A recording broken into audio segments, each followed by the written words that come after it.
할렐루야. 지난 시간에는 칼이 아닌 보습이란 제목으로 말씀을 드렸습니다.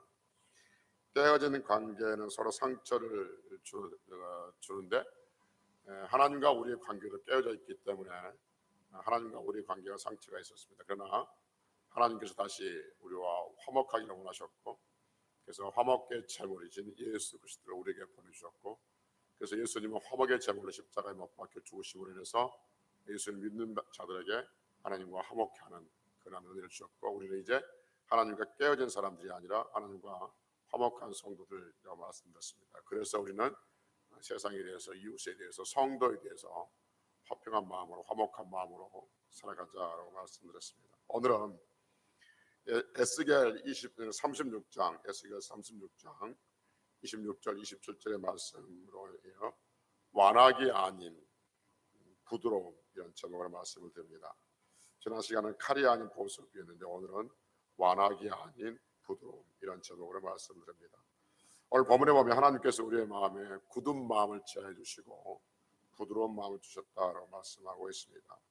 하나님께서 우리 안에 부드러운 마음을 제해버리고 굳은 마음을 제거하고 부드러운 마음을 주셔서 새 영을 믿게 하시고 받아들이게 하신다는 것이 얼마나 큰 복인가를 성경을 통해서 우리는 잘 배우게 되십니다. 성경을 읽다 보면 여러분, 하나님께서 사람의 마음을 완악하게 해서 하나님의 심판이 대상이 됐던 사람들의 이야기를 우리에게 많이 들려주고 있습니다. 그러니까 하나님께서 어떤 사람을 심판하시기로, 벌 주시기로, 죽이기로 작정하셨고, 그래서 그 사람의 마음을 완악하게 하셨어요. 완악하게 하셔서, 다른 말로 하면 고집스럽다. 이 완악하단 말이 고집스럽다는 의미가 있거든요. 그 사람 마음을 고집스럽게 해서 하나님께서 내버려 두어서 그 사람을 심판하는 경우들이 있다 하는 것이죠.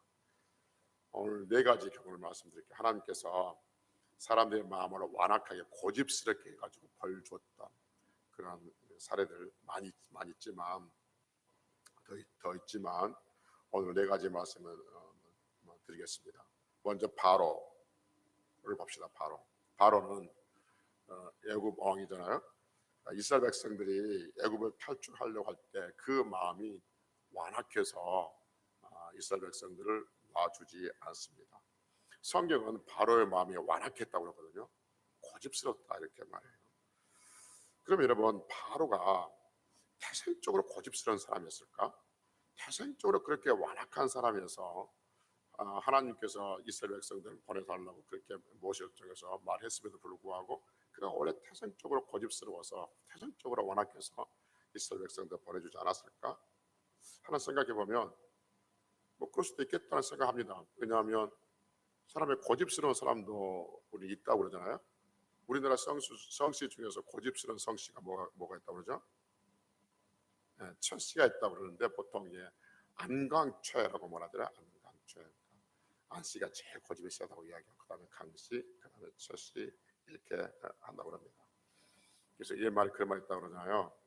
산 김씨 하나가 산 김씨 셋이 죽은 채씨 하나 못 당하고 채씨 셋이 강씨 하나를 못 당하고 강씨 셋이 안씨 하나를 못 당한다.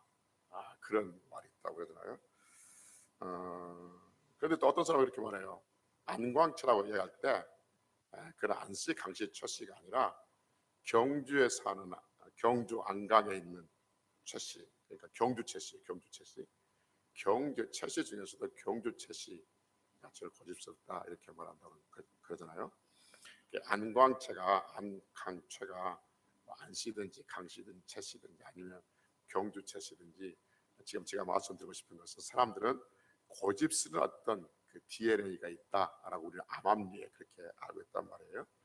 그럼 바로의 마음이 완악했는데 바로의 마음이 이렇게 고집스러웠는데 안광채처럼 그렇게 바로의 마음이 고집스러웠을까라는 의문을 가지면 정말 어떻게 보면 바로는 고집스럽게 하나님을 대해요. 고집스럽게 하나님을 대합니다. 그래서 9가지 재앙을 당하면서도 9가지 재앙을 당하면서도 결국 이스라엘 백성들 보내주지 않죠. 근데 마지막 10가지 재앙, 마지막 10번째 재앙, 10번째 재앙이 뭐였었습니까? 장자들을 죽인 거예요. 맏아들 장자들뿐만 아니라 짐승의 첫 새끼까지 다 죽임을 당하고 난 다음에 이스라엘 백성들을 보내줘요. 고집을 꺾고 보내준단 말이에요. 그런데 그 백성 이스라엘 백성들 고집을 꺾고 보내주고 난 다음에도 마음에 고집이 또 생겨요. 완악함이 또 생겨서 자기 군사들을 동원해서 이스라엘 백성들을 쫓아와요.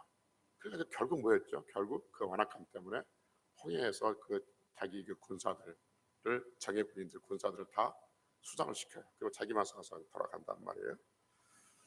그러면 바로의 마음이 원래 태생적으로 완악했을까? 라고 물으면 하나님께서는 아니, 내가 하나님께서 말씀하신 거예요. 하나님께서 바로의 마음을 완악하게 했다라고 말씀하고 있죠. 성경 출애굽기 4장 21절에서 이렇게 말해요. 하나님께서 바로의 마음을 완악하게 하셔서 이스라엘 백성을 보내지 않게 하셨다는 말이에요. 하나님께서 바로의 마음을 완악하게 했어요. 고집스럽게 했어요. 그래서 이스라엘 백성을 보내지 않고 또 보내고 난 다음에도 그 완악한 마음이 일어나게 해서 결국 쫓아오게 했고 홍해까지 오게 했고 그리고 홍해에서 다 수상시키는 다 죽는 징계를 당한다는 거죠. 얼핏 들으면 여러분 이해가 안 되잖아요. 많은 사람들이 말하기를 하나님께서 바로의 마음을 완악하게 하고 즉 고집스럽게 하시고 하나님 말씀에 순종하지 않는다고 벌 주는 것, 이게 이해가 안 된단 말이에요. 하나님께서 하나님 스스로가 그들의 마음을 완악하게 하시고 그리고 완악했지라고 하면서 벌 주었다. 우리가 알고 있는 하나님하고는 안 맞는 거죠. 그래서 하나님께서 어떤 모순에 빠지지 않는 것이냐 이렇게 말하기도 합니다. 근데 여기에 대한 성경의 답이 뭐냐 하면 출애굽기 14장 4절에서 이렇게 말씀하고 있습니다. 제가 읽어줄 테니까 잘 들어보십시오. 내가 하나님이 바로의 마음을 완악하게 한즉 바로가 그들의 뒤를 따르니 이스라엘 백성들 뒤를 따르니 내가 그와 그의 온 군대로 말미암아 하나님께서 애굽의 온 군대로 말미암아 영광을 얻어 애굽 사람들이 나를 여호와인 줄 알게 하리라 하시매 우리가 그대로 행하니라 이렇게 말씀하고 있습니다. 그러니까 성경이 뭐예요? 하나님께서 바로의 마음을 완악하게 하신 이유가 뭐예요? 하나님의 영광을 위해서. 그래서 그 많은 그 권세에 있는 당시 애굽은 세계 최강의 어떤 군사를 가지고 있었는데 그 세계 최강의 군사력을 하루아침에 몰살시킬 수 있는 분, 전능하신 하나님, 그 하나님이 어떤 하나님인가를 애굽 백성들에게 알려주시기 위해서 바로의 마음을 완악하게 했다. 즉 하나님의 영광을 위해서 바로의 마음을 완악하게 했다라고 지금 말씀하고 있습니다. 그래서 이스라엘 백성들 하여금 누가 참 신인지 누가 참 진짜 신인가를 알려주시기 위해서 바로의 마음을 하나님께서 완악하게 했다라고 말하죠. 성경은 또 두 번째 사무엘상 2장 25절에 보면 엘리 제사장의 아들들의 이야기를 우리에게 들려줘요. 엘리 제사장이 있었어요. 엘리 제사장은 그 사무엘을 키웠던 제사장입니다. 그런데 엘리에게 아들들이 있는데 이 아들들이 하나님 보시기에 불량했었어요. 하나님 보시기에 거룩하지 않았단 말이에요. 그러니까 자기 아버지 엘리가 아들들 불러요. 얘들아, 그래서는 안 된다. 하나님의 집에 들어와서 이렇게 나쁜 짓을 해서는 안 된다 라고 불러요. 불러서 타일러요. 아버지가 아들에게 타일러요. 그런데 성경은 이 엘리의 제사장 아들들이 아버지 말을 안 들어요. 그런데 성경은 이 엘리 아들들이 아버지의 말을 안 듣는 이유에 대해서 우리에게 말해줘요. 왜 엘리의 제사장의 아들들이 그 아버지의 엘리의 말을 듣지 않았냐면 하나님께서 그 아들들의 마음을 완악하게 했다는 거예요. 그래서 아버지 말을 듣지 못했다는 거죠. 왜냐하면 하나님께서 그 아들들을 죽이기로 작정하셨어요. 성전에서 나쁜 짓 하니까 죽이기로 작정하셨어. 근데 아버지가 타일러. 그러니까 아들들이 아버지 잘못했습니다. 회개하고 돌아와 버리면 회개하는 자에게 하나님께서는 징계하실 수가 없죠. 그래서 회개하지 못하도록 하나님께서 그들의 마음을 완악하게 만듭니다. 그리고 그 대가로 그 아들들을 결국 하나님께서 죽이십니다. 그리고 이스라엘 백성들 하여금 하나님의 거룩성을, 하나님의 살아계심을, 하나님의 거룩한 분이라는 것을 드러내게 되는 것이죠. 또 하나 세 번째 보면 신명기 2장 30절에 보면 헤스본 왕 시호의 이야기를 우리에게 들려줍니다. 이스라엘 백성들이 광야 40년의 생활을 마치고 이제 요단 동편으로 쭉 올라가요. 요단 동편으로 쭉 올라가서 요단강을 건너서 이제 가나안 땅, 요단강에서 서쪽으로 건너간단 말이에요. 근데 요단강 광야에서 요단강을 올라가려고 요단강 따라서 오른쪽 요단 동편으로 쭉 올라가는데 오른쪽 요단강의 오른쪽 동편은 그 풀이 많았어요. 땅이 비옥했어. 그러니까 여러 부족들이 살고 있었어요. 거기에 에서의 후손도 살고 있었고 모압도 살고 있었단 말이에요. 그래서 이제 이 올라가려면 전에 광야니까 그런 다른 사람들이 살고 있지 않으니까 자기도 돌아다녔지만 이제 요단강을 따라서 요단 동편으로 쭉 올라가려면 그 많은 백성들 200만이 넘는 백성들 끌고 올라가려면 그 살고 있는 그 나라 그 땅 부족들을 거쳐 가야 돼요. 중앙 통과해야 된단 말이에요. 그래서 모세가 에서의 후손들에게 세일산에 살고 있는 에서의 후손들에게 우리가 너희 땅을 좀 지나가겠다. 지나가다가 우리가 뭐가 필요해서 먹을 것이 있으면 반드시 돈 주고 사 먹을게. 그리고 물도 사 먹을게. 우리로 하여금 좀 길만 좀 비켜다오. 그래서 우리는 너희도 상관없이 이렇게 지나가서 요단강을 건너서 가나안 땅을 가려고 하니까 길만 비켜달라고 그러니까 에서의 후손들이 비켜줘요. 그 다음에 이제 모압 사람들에게 똑같은 말이에요. 좀 비켜다오. 우리가 음식을 사 먹고 물도 사 먹고 아무 해도 끼치지 않냐고 그냥 올라갈게 비켜다오라니까 모압도 비켜줘요. 근데 헤스본이라는 나라가 있었어요. 헤스본이 나라가 굉장히 강력한 나라였어요. 시온, 그 왕이 시온 왕인데 모세가 이번에도 평화 사절단을 보내요. 그래서 우리가 좀 올라가려고 그런다. 그러니까 에서의 후손들이 그랬던 것처럼 모압의 후손이 그랬던 것처럼 우리에게 좀 길 좀 비켜다오. 우리가 길 가다가 먹을 것이 있으면 돈 주고 사 먹고 심지어는 물도 다 사 먹을 테니까 아무 너희들하고 상관없이 해 끼치지 않고 그냥 길만 좀 갈게 길만 비켜줘라 했더니 이 시온 왕이 노 그럽니다. 안 된다는 겁니다. 그리고 어떻게 하냐면 자기 군사들을 데리고 와서 이스라엘 백성을 딱 막았습니다. 대적합니다. 그러니까 하나님께서 그를 치라고 합니다. 그래서 이스라엘 백성들이 올라가면서 그 넓은 헤스본 땅, 시온 왕을 죽여버리고 그 땅을 점령하여 그런 나중에 이 땅에 이스라엘 백성들이 자기 땅으로 삼은 것이죠. 그런데 성경 한 가지 우리에게 하나 사실을 들려줘요. 왜 그 사일산에 사는 에서의 후손이라든지 모압의 후손들은 그 올라가는 길을 열어줬는데 이 헤스본 왕 시온은 길을 열어주지 않고 막았냐? 왜 막았냐 하면 그들의 군사가 강해서 있다든지 아니면 그들이 이스라엘 백성들이 올라오는 과정 속에서 자기들이 어떤 해코지를 하고 자기 나라를 점령할까 염려해서 그런 것이 아니라 하나님께서 시온 왕의 성품을 완강하게 하셨고 그의 마음을 완고하게 했다. 그러니까 하나님께서 시온 왕의 마음을 완악하게 하세요. 완강하게 만들어버린 거예요. 그래서 이스라엘 백성은 통과하지 못하게 만든 거죠. 왜냐하면 하나님께서 그 땅, 그 좋은 땅을 이스라엘 백성들이 주시기 위해서 헤스본의 왕 시온의 마음을 완강하게 하셨다라고 말씀하고 있습니다. 또 하나 보면 여호수아 11장 20절에 보면 가나안 주민들의 이야기를 우리에게 들려줘요. 여호수아가 이제 헤스본 그 땅을 점령하고 그 다음에 이제 요단강을 건너서 이제 가나안 땅에 들어간단 말이에요.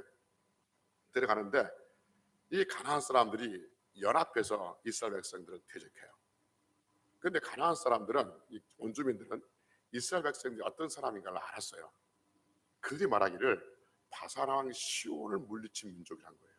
그러니까 바산왕 시온이 굉장히 강한 민족인데 그 민족을 물리쳤다는 거죠. 그 민족을 물리치고 그 물이 넘실거리는 요단강을 건너온 민족이에요, 여러분. 그리고 그 강한 여리고성을 그러니까 우리가 활 한 번 쏘지 않고 무너뜨리고 그 가나안 중앙까지 들어온 민족들이에요. 그래서 굉장히 강한 민족이고 그들의 신과 함께하는 민족이라는 것은 그들은 알아요.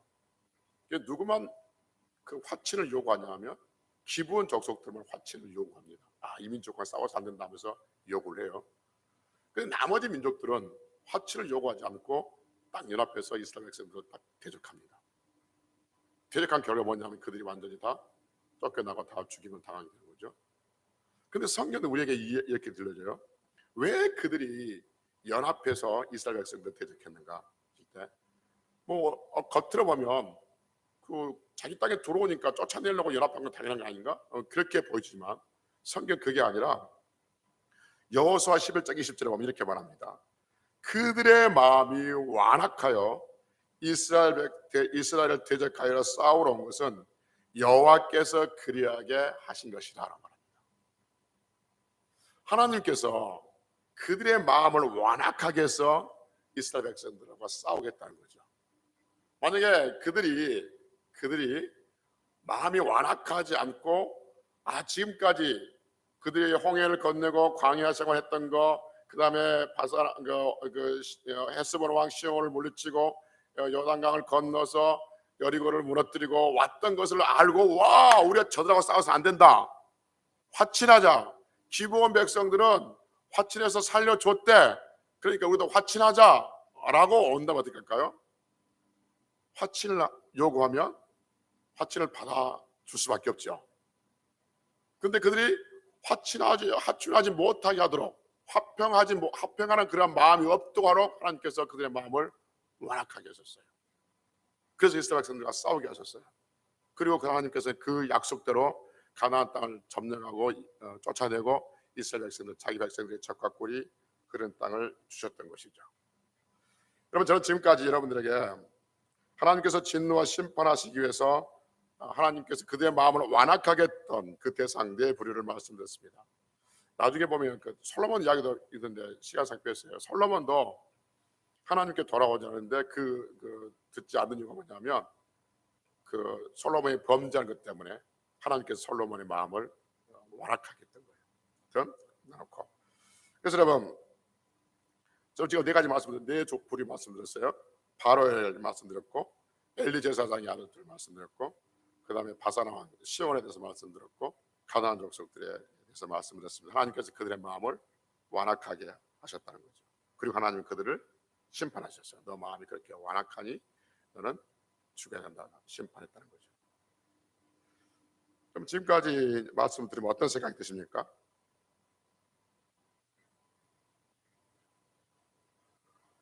어떤 생각이 드세요? 하나님이 그래? 그렇죠. 아니, 사람 마음을 완악하게 해놓고, 완악하게 하셔놓고, 너 완악하지, 네 마음이 그렇게 고집스럽지, 그러니 너는 마땅히 죽어야 돼. 그리고 심판하신다는 거예요, 하나님께서. 그걸 듣고 있는 우리들은 하나님이 그래? 어떻게 하나님이 그럴 수 있어? 하나님이 무슨 마음을 완악하게 하시고 벌 주시고 그런 생각이 들어? 그런 생각을 그런 말을 해? 라는 생각이 드는 것이죠. 여러분, 지금까지 말씀을 잘 따라오셨다면 그 생각이 들어야 당연합니다. 하나님이 왜 그래? 하나님 어떻게 그럴 수 있어? 라는 생각이 들어야 당연한 것이죠. 그러나 여러분, 우리 하나님은 그러시는 분이십니다. 사람의 마음을 완악하게 하셔서 그 사람을 심판하게 하신 분이 우리 하나님이십니다. 우리 하나님은 그럴 수 있는 분입니다. 우리 하나님은 그러셔도 되는 분입니다. 우리 하나님은 우리가 싫어하고 불편하면 하지 않고, 우리가 이해 못하면 하지 않는 분이 아니라, 우리가 싫어하고 불편하고 이해 못한다 할지라도 하나님께서 원하시면 하시는 분이 우리 하나님이십니다. 왜냐하면 나중에 보겠지만 하나님의 영광을 위해서 그렇습니다. 그래서 하나님은 하나님의 영광을 위해서 우리를 죽이시기도 하시고 살리시기도 하시고 높은 곳에 두시기도 하시고 낮은 곳에 두시기도 하시고 또는 가난하기도 하시고 부하게 하신 분이 우리 하나님이신 줄로 믿습니다. 다시 말씀드리지만 하나님은 그렇게 하실 수 있는 분이고 하나님은 그렇게 하셔도 되는 분입니다. 우리 하나님은 언제나 선하신 분이고 언제나 의로운 분이시기 때문에 그렇습니다. 이 사실 왜 하나님께서는 어떤 사람의 마음을 그렇게 완악하게 하셨는가, 왜 그랬는가에 대해서 성경은 로마서 9장 14절부터 이렇게 들려주고 있습니다. 한번 봅시다. 성경은 로마서 9장입니다. 로마서 9장 14절부터 봅시다. 로마서 9장 14절 찾아봅시다. 251페이지.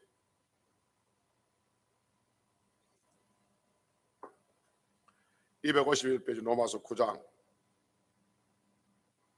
14절부터 18절까지 찾아서 읽어봅시다. 같이 읽습니다. 그런즉 시작. 그런즉 우리가 무슨 말을 하리요? 하나님께 불의가 있느냐? 그럴 수 없느냐? 모세에게 이르시되 내가 긍휼히 여길 자를 긍휼히 여기고 불쌍히 여길 자를 불쌍히 여기리라 하셨으니 그런즉 원하는 자로 말미암도 아니요 다른 받기 하는 자로 말미암도 아니요 오직 긍휼히 여기시는 하나님으로 말미암으니라.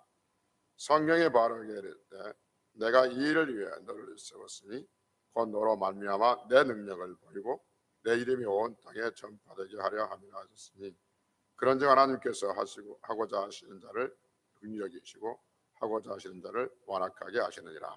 아멘. 14절부터 다시 한번 볼게요. 14절부터 보면 하나님께서는 불의가 있다고 없다고요? 불의가 없다. 하나님께서 불의가 없다. 언제나 선하신 분이에요. 그러니까 그분이 하시는 일은 언제나 선하신 분인 거죠. 그러니까 하나님께서 불의가 없다는 말을 왜 말씀하시냐면 13절에 보면 로마서 9장 13절에 보면 하나님은 야곱은 사랑하시고 에서는 어떻게 했다고요? 미워했다고 합니다. 그런데 야곱과 에서가 어떤 행동을 했고 야곱은 사랑스러운 행동을 했기 때문에 사랑하고 에서는 미운 행동을 했기 때문에 미워한 것이 아니라 그들이 태어나기 전에 이미 하나님께서 그들이 엄마 뱃속에서 태어나기 전에 하나님께서 이미 에서는 사랑하고 야곱은 미워했다고 말한 거죠. 그러면 사람 듣고 아니 하나님 어떻게 그럴 수 있어? 아무 짓도 안 했는데 어떻게 하나님이 야곱은 사랑하고 에서는 미워해?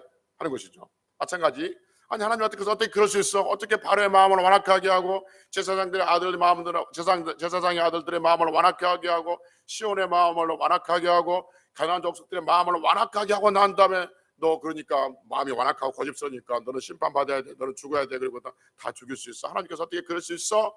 라고 묻는 거죠. 하나님 불의하시냐? 그렇게 묻는 거죠. 그러면서 그럴 수 없다는 거죠. 하나님 불의할 수 없다라고 14절에서 말씀합니다. 그러면서 15절에 보면 하나님은 긍휼히 여길 자를 긍휼히 여기시고 불쌍히 여길 자를 불쌍히 여기신다 라고 말씀하고 있습니다. 그래서 다시 말씀드리면 16절에 보면 그런즉 원하는 자는 말미암도 아니고 다른 박질 하는 자로 말미암도 아니고, 즉 하나님께서 긍휼히 여길 자를 긍휼히 여기고 불쌍히 여길 자를 불쌍히 여기는 것은 그들이 원해서 나를 긍휼히 여겨주세요 그래서 긍휼히 여겨주시고 나를 불쌍히 여겨주세요 해서 불쌍히 여기는 것이 아니라는 거죠. 또는 다른 박질로 또는 어떤 열심이 있어서 그렇게 한 것이 아니라 하나님으로 말미암아서 그렇게 했던 거죠. 하나님께서 그렇게 하셨다라고 말씀하고 있는 거죠. 그러면서 17절에서 아까 얘기했던 바로 이야기를 꺼내십니다. 하나님께서 성경은 바로 이야기를 꺼내요.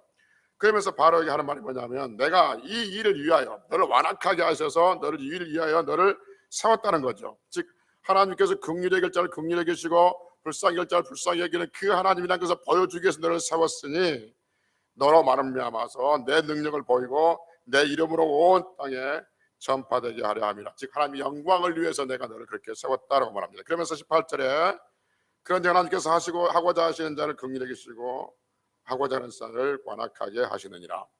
그래서 하나님께서 긍휼히 여길 자를 긍휼히 여기시고 하나님께서 완악하게 하는 자를 하나님께서 완악하게 하신다라고 하면서 들려주는 비유가 뭐냐면 19절에서 무슨 말씀을 하고 있냐면 토기장의 비유를 들려주고 있는 거죠.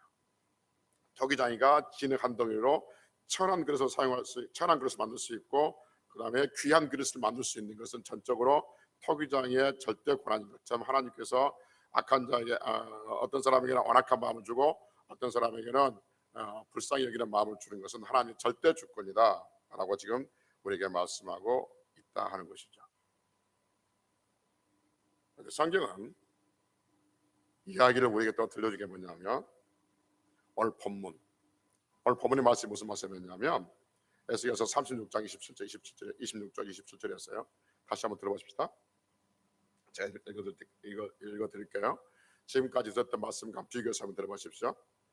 또 하나님께서 말씀하신 거예요. 또 새 영을 너희 속에 두고 새 마음을 너희에게 주되 너희 육신에서 굳은 마음을 제거하고 무슨 마음? 부드러운 마음을 줄 것이며 또 내 영을 너희 속에 두고 너희도 내 율례를 행하게 하려니 너희가 내 규례를 지켜 행할지니라. 아멘. 혹시 여러분, 하나님께서는 어떤 사람에게는 완악한 마음을 주었어요.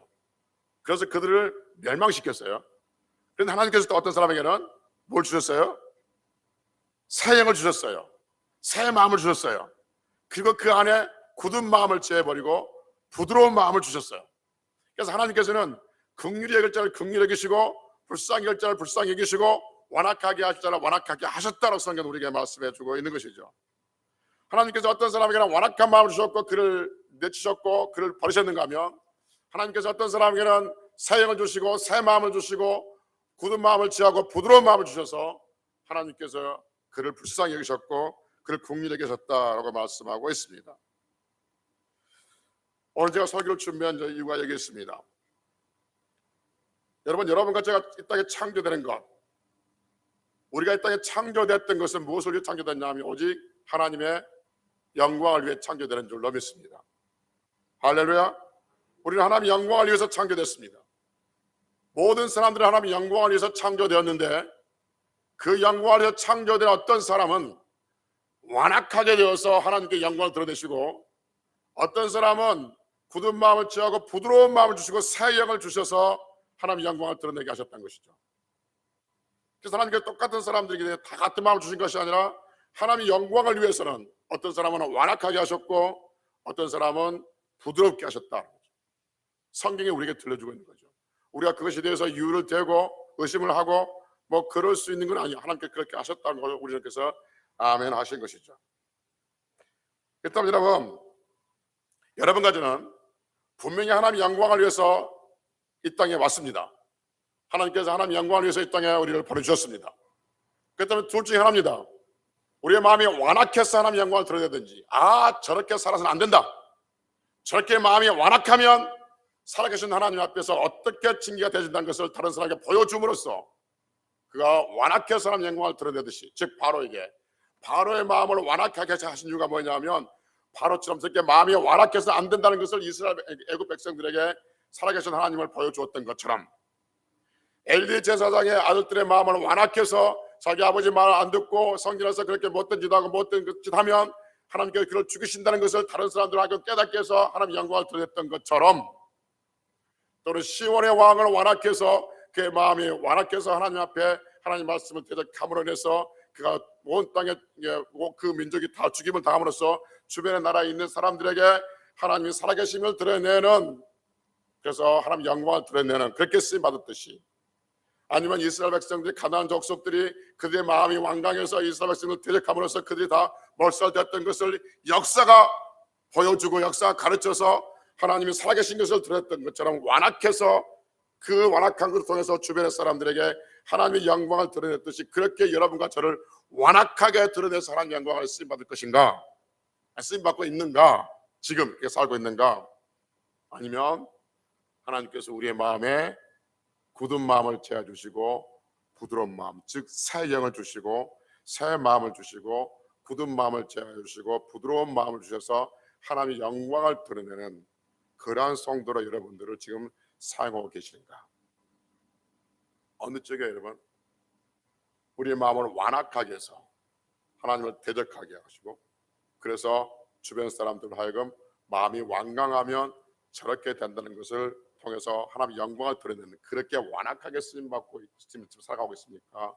아니면 하나님께서 우리의 마음에 새 영을 주시고 새 마음을 주시고 굳은 마음을 채워서 부드러운 마음을 주심으로 해서 우리가 하나님의 영광을 드러내고 살아가고 있습니까? 이건 여러분들 자신 있게 확실하게 대답해야 돼요. 어느 쪽이에요? 부드러운 마음이죠. 굳은 마음을 채워주시고 부드러운 마음을 주신 거죠. 할렐루야. 그럼 어떻게 여러분 자신 아세요? 무엇을 믿고 여러분 그렇게 확실하십니까? 무엇을 근거로 해서 나는 하나님께서 새 영을 주시고 새 마음을 주시고 내 굳은 마음을 지어 주시고 나는 부드러운 마음으로 지금 하나님께 영광을 돌리고 있어. 무엇을 근거로 그렇게 하십니까, 여러분들? 여기 앉아 있는 것으로 그렇죠. 맞아, 여기 앉아 있는 것으로 정확히 이야기한다면 고린도전서 12장 3절 말씀. 찾지 마세요. 찾지 마세요. 찾기 귀찮다 그러면서요. 찾지 마세요. 알려드릴게. 성령으로 아니하고는 누구든지 예수를 주라 할 수 없느니라. 할렐루야. 여기서 예수를 주라, 주가 누구냐면 메시아, 그리스도, 하나님, 구원자. 그러니까 누구든지 성령이 아니고는 예수님을 나의 구원자, 나의 메시아, 나를 위해서 십자가에 죽으신 분이라고 말할 수가 없다는 거죠. 여러분과 저는 예수 그리스도께서 우리를 위해서 죽으신 줄로 믿습니다. 예수님이 우리의 구원자이신 줄로 믿습니다. 그러면 여러분, 우리가 우리의 입술로서 예수님은 나의 구원자, 예수님은 나의 구세주, 예수님은 메시아, 예수님은 나를 위해서 피 흘려 십자가에 죽으신 분이라고 고백하는 것은 내 마음이 원래 착해서가 아니라 하나님께서 우리의 마음에 새 영을 주시고 새 마음을 주시고 굳은 마음을 취하여 주셔서 부드러운 마음을 주셔서 우리는 예수가 나의 구세주라고 고백하고 있는 줄로 믿습니다. 아무리 그 착하고 아무리 그 능력 있고 아무리 그 신분이 위대하다 할지라도 높은 지위에 있다 할지라도 하나님께서 그의 마음에 완악함을 주시면 그는 결코 예수를 주라고, 예수를 구원자라고, 예수님이 나를 위해 십자가에 죽으셨다고 말할 수가 없다는 거죠. 너무너무 감사한 것은 우리가 착해서도 아니고 우리가 원하는 것도 아니고 우리가 달인박질하는 것도 아니고 열심히 있는 것도 아니고 우리로 인해서 하나님께서 우리의 마음에 새 마음을 주신 것이 아니라 하나님께서 불의하지 않는 의로우신 하나님께서 여러분과 저를 새근의 새 영이신 성령을 주셨다고 성경은 우리에게 말씀하고 있습니다. 만약에 하나님께서 어떤 사람의 행동을 보고 그 행동에 근거해서 너는 참 마음이 악하구나, 그래서 너는 마음 더 악할 쪽으로 가라, 너는 마음이 참 착하구나, 그러니 너는 내가 새 마음을 줄게 라고 했다면 여러분, 하나님께 주신 새 마음을 받을 수 있는 나는 받을 수 있어. 나는 자신 있습니까?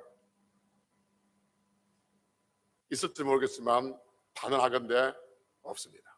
사람의 마음은 부패했기 때문에 그렇습니다. 너무 감사한 게잖아요. 하나님께서 예서는 야곱은 사랑하고 예서는 미워했다. 근데 왜 미워했냐? 창세 전에 그들의 엄마 뱃속에 있기 전에 그들이 아무런 행위가 없기에 그들이 원해서도 아니고 그들이 다른 방길로 해서도 아니고 하나님께서 말미암아서 그렇게 했다는 거죠. 그러니까 우리의 행위로 하는 것이 아니라 하나님께서 하나님의 은혜로 여러분과 저를 새 영을 주시고 새 마음을 주시고 그리고 굳은 마음을 지어주시고 부드러운 마음을 주셔서 하나님 앞에 예배자로 살아가고 있는 줄로 믿습니다. 이게 얼마나 감사해요. 그래서 성경에 있다 보면 바르게 안악한 마음을 주시고 또 엘리제 사장에게 또 바사랑 시온에게 또 가나안 족속들에게 또 솔로몬에게 이렇게 있다 보면 감사하네, 진짜 감사하네.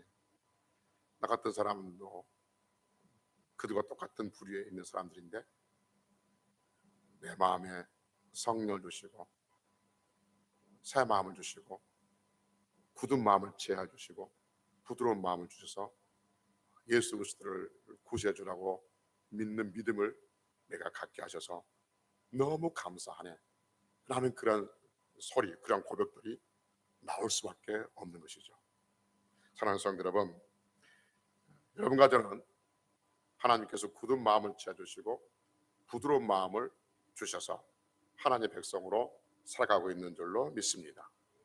그렇다면 우리의 남은 인생은 아주 완악하고 아주 고집스럽고 굳게 그런 마음으로 살아가야 될까요? 부드러운 마음으로 살아가야 될까요? 부드러운 마음으로 살아가야 됩니다. 특별히 교회 성도는 더 그래야 되죠. 신앙의 연조가 더 깊을수록, 신앙생활을 오래 할수록 우리의 마음은 더 부드러워져야 됩니다. 우리 마음이 더 딱딱해져서 안 돼요. 신앙의 연조가 깊을수록. 그래서 장로의 자리가 있고 권사의 자리에 있으면 더 온유하고 더 부드러워져야 돼요. 우리 마음이 부드러움스럽기 때문에 말도 부드러워야 되고, 그다음에 마음도 온유해야 되고, 따뜻한 것에서 따뜻한 것이 나오는 것이죠. 그래서 겸손한 마음에서 겸손한 말이 나오고 겸손한 단어들이 나오는 겁니다. 부드러운 마음 속에서 부드러운 말들이 나오는 것이죠. 하나님은 여러분 우리에게 새 마음을 주셨고 새 영을 주셨고 굳은 마음을 지하시고 부드러운 마음을 주셨기 때문에 우리가 생각나는 대로, 감정대로, 기분대로 우리 말을 해서는 안 되는 거예요.